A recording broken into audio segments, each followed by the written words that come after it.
हाय दोस्तों, आप लोगों का राव एजुकेशन में स्वागत है। अकाउंटेंसी का चैप्टर नंबर 1 है। बीबीआई क्वेश्चन ऑब्जेक्टिव क्वेश्चन है। पहला क्वेश्चन, वसीयत को मानना चाहिए। दायित्व एक क्लब द्वारा प्राप्त आजीवन सदस्य शुल्क को दिखाया जाता है आर्थिक चिट्ठा में।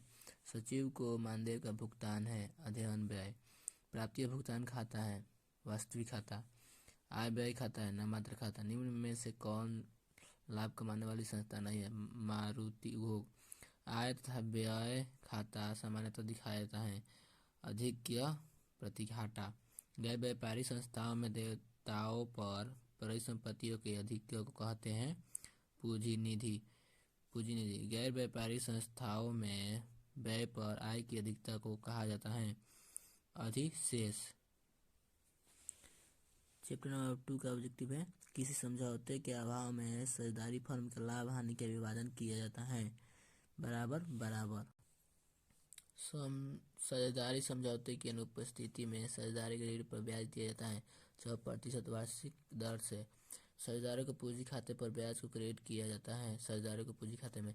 इस तरह पूंजी खाता विधि के अंतर्गत साझेदारों को पूंजी खाते पर ब्याज क्रेडिट किया जाता है साझेदारी के चालू खाते में। एक सामान्य साझेदारी में साझेदारों की अधिकतम संख्या हो सकती है 50। चालू खाता है व्यक्तिगत खाता। साझेदारी की पूंजी पर ब्याज की गणना होती है प्रारंभ की पूंजी पर। साझेदारी समझौता हो सकता है मौखिक या लिखित। चैप्टर नंबर 3 आ गया। अब अकाउंट गुडविल इज मतलब ख्याति है। अमूर्त संपत्ति एक संपत्ति जो कृत्रिम नहीं है परंतु अमूर्त प्रकृति की है जिसका वसूली मूल्य होता है ख्याति। पिछले 3 वर्षों के लाभ थे 6,000 रुपया, 30,000 रुपया तथा 8,000 रुपया। ख्याति का मूल्य औसत लाभ के 2 वर्षों के क्रय पर होगा 18,000 रुपया। अधिलाभ का अर्थ है सामान्य लाभ से अधिक।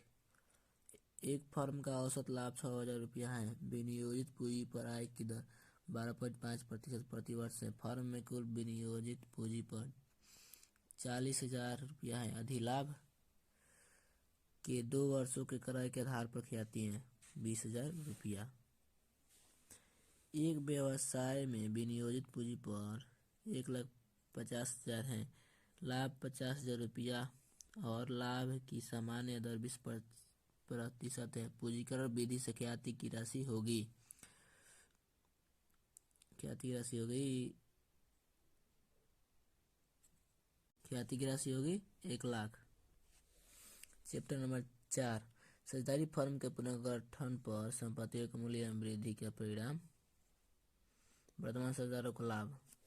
साझेदारी फर्म के पुनर्गठन पर लिखित संपत्ति का लेखा करने पर होगा वर्तमान साझेदारियों को लाभ। साझेदारी फर्म के पुनर्गठन पर और लिखित दायित्व का लेखा करने पर होगा वर्तमान साझेदारियों को हानि। पूर्ण मूल्यांकन खाता या लाभ हानि समायोजन खाता है नाममात्र खाता। पूरे मूल्यांकन खाते का शेष पुराने साझेदारों के पूंजी खाते में हस्तांतरित किया जाता है। पुराने लाभ हानि अनुपात में 100 और y2.3 के अनुपात में लाभ बांटते हैं। भविष्य में उन्होंने समान अनुपात में लाभ बांटना तय किया है। कौन साझेदार किस अनुपात में त्याग करेगा? y द्वारा त्याग 1/10।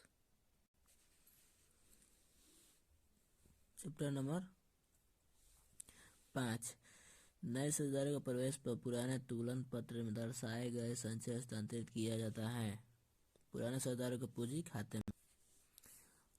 अब ऐसा एक फर्म में साझेदार है। द नए साझेदार के रूप में प्रवेश करता है। पुरानी साझेदारी पुनर्गठित होगी। एक नए साझेदार के प्रवेश पर संपत्तियों के मूल्य में कमी को डेबिट किया जाता है लाभ हानि समायोजन खाता में। एक नए साझेदार के प्रवेश के समय सामान्य संचय हस्तांतरित किया जाता है पुराने नए साझेदारों के पूंजी खाते में। एक सर वाई साझेदार है जो लाभ को 1:1 के अनुपात में विभाजित करते हैं। वे जेड को 1/5 भाग के लिए प्रवेश कराते हैं जिसने ख्याति के लिए 25,000 रुपये का योगदान दिया। फर्म की ख्याति का कुल मूल्य होगा 1,25,000। पूरा मूल्यांकन खाता या लाभ हानि समायोजन खाता का शेष पुराने साझेदारों के पूंजी खाते में हस्तांतरित किया जाता है। पुराने लाभ विभाजन अनुपात में साझेदारी फर्म के पूरे गठन पर अलिखित देनदारी का लेखा करने पर होगा। वर्तमान साझेदारियों को हानि। नए साझेदारी के द्वारा ख्याति को राशि नकद लाने को कहते हैं। अधिक मूल्य पुरान मूल्यांकन पर लाभ या हानि को कहते हैं पुराने साझेदार। Chapter number 6। पहला क्वेश्चन, एक साझेदार के अवकाश ग्रहण करने पर संपत्ति एवं दायित्वों के पूरे मूल्यांकन के लाभ पूंजी खाते में जमा किए जाने चाहिए। सभी साझेदार के पुराने लाभ विभाजन अनुपात में। किसी साझेदार की सेवानिवृत्ति पर सेवानिवृत्त साझेदार के पूंजी खाते को जमा किया जाएगा उसके भाग की ख्याति के साथ। गोविंद, हरि और प्रताप साझेदार है। गोविंद की सेवानिवृत्ति पर चिट्ठे में ख्याति को 24,000 रुपये पहले से ही दर्शाया गया है। ख्याति को अपलिखित किया जाएगा सभी साझेदार के पूंजी खाते को उनके पुराने लाभ विभाजन अनुपात में डेबिट करके। राजेंद्र, सतीश तथा तेजपाल का पुराना लाभ विभाजन 2:2:1 है। सतीश की सेवानिवृत्ति के बाद उनका लाभ विभाजन अनुपात 3:2 है। अधिलाभ अनुपात है 1:1। एक्स, वाई और जेड 1/2, 1/3, 1/6 के अनुपात में लाभ बांटते हुए साझेदार है। एक्स ने अवकाश ग्रहण कर लिया। नया लाभ विभाजन अनुपात होगा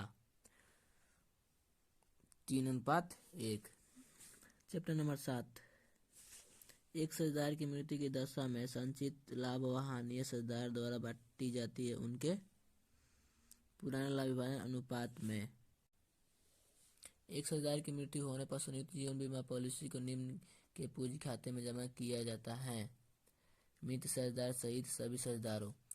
कार्य निष्पादन को साझेदार की मृत्यु तिथि से देय राशि पर निम्न दर से ब्याज चुकाया जाएगा 6%। किसी साझेदार की मृत्यु से साझेदार जिन्होंने लाभ विभाजन अनुपात में परिवर्तित के कारण अधिलाभ किया है क्षतिपूर्ति करेंगे से साझेदार, साथ ही साथ मृतक साझेदार को। चैप्टर नंबर 8 लास्ट चैप्टर है अकाउंटिंग का। फर्म के विघटन पर बैंक अधिविकर्ष को हस्तांतरित किया जाता है वसूली खाते में। फर्म के विघटन पर साझेदार के ऋण खाते को हस्तांतरित किया जाता है। इनमें से कोई नहीं। जब गैर अभिलेखित परिसंपत्ति साझेदार द्वारा ली जाती है तो उन्हें दर्शाया जाता है वसूली खाते के जमा पक्ष में। जब गैर अभिलेखित दायित्वों का भुगतान किया जाता है तो दर्शाया जाता है वसूली खाते के नाम पक्ष में। संचित लाभ और संचय का हस्तांतरण किया जाएगा साझेदारी के पूंजी खाते में। आप लोगों को अगर यह हमारा वीडियो पसंद आया होगा तो लाइक कीजिएगा, शेयर कीजिएगा और कमेंट कीजिएगा, तभी हमारा मनोबल बढ़ेगा तो और हम वीडियो बनाकर छोड़ेंगे।